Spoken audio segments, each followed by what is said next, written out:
داتا صاحب علیہ رحمہ، آپ جس طرف کھجوریں ہیں نا، کھجوریں، وہاں ایک انگریز کی قبر ہے. اس انگریز کی قبر کی وجہ یہ ہے کہ یہ جو کہتے ہیں آؤ اللہ کی دین کی بات ہوگی تو جن کے صدقے سب کچھ ملا، وہ جو نہ تھے تو کچھ نہ تھا، ان کی بات ہی کوئی نہیں. ان کے ہاتھ پر نا لندن میں ایک بندہ مسلمان ہو گیا. جب وہ مسلمان ہوا انگریز تو کہنے لگا کہ مسلمان تو میں ہو گیا، لیکن میں نے قرآن پڑھا ہے کہ جناب سلیمان علیہ الصلوۃ والسلام کا ایک وزیر آصف بن برخیہ وہ تخت بلقیس اتنا بڑا اٹھا کر لایا آنکھ جھپکنے سے پہلے.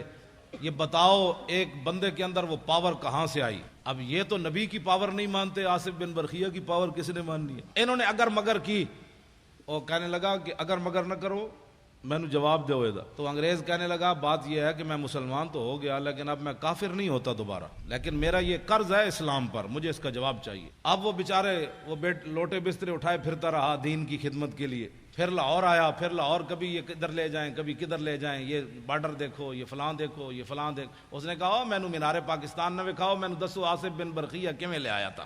لیکن جب وہ مینار پاکستان سے واپس اسے لے جا رہے تھے تو داتا صاحب کے قریب سے گزرا. جب وہاں سے گزرا نا تو میرا ایمان یہ ہے کہ داتا صاحب نے خود اس کا منہ پھیرا ایسے.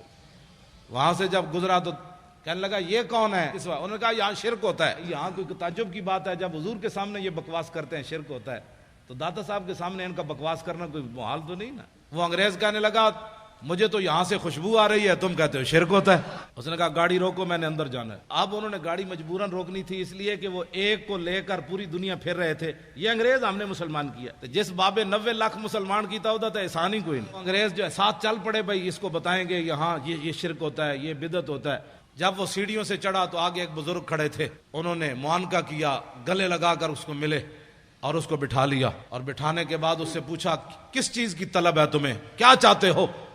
انگریز تھا ٹھنڈے علاقے کا، اس نے کہا مجھے چائے چاہیے. انہوں نے ایسے ہاتھ کیا، چائے کی پیالی اس کے ہاتھ میں. اب وہ انگریز نے جب چائے کی پیالی دیکھی تو بے ہوش ہو کر گر پڑا. جب ہوش آیا تو وہ کہنے لگے کیا ہوا تمہیں؟ وہ کہنے لگا وہ بابا جی کدھر گئے؟ اس نے کہا چھوڑو بابا جی، تمہیں کیا ہوا؟ اس نے کہا کمینو سوال میں نے تم سے کیا تھا کہ بتاؤ تخت بلقیس ایسے کیسے آیا؟ تو یہ پیالی دیکھی ہے؟ نے کہا ہاں. اس نے کہا یہ پاکستان کی نہیں ہے، ہندوستان کی نہیں، افغانستان کی نہیں، لندن میرے گھر کی پیالی ہے. میں نے سوال کیا تھا، اسلام پر میرا قرض تھا سوال کہ یہ تخت بلقیس کیسے آیا؟ تو بابا جی نے میرے لندن سے پیالی ایسے پکڑا کر فرمایا کہ جیسے میں نے پیالی پکڑائی تب تخت بلقیس ایسے آیا. اور کیسے آیا؟ اس نے کہا جاؤ تم زندے ہو کر جواب نہ دے سکے، صاحب مزار نے مجھے جواب دے دیا، جاؤ. پھر ساری زندگی داتا صاحب جھاڑو دیتا رہا. کہنے لگا میرا ایمان تو اس بابے نے بچایا.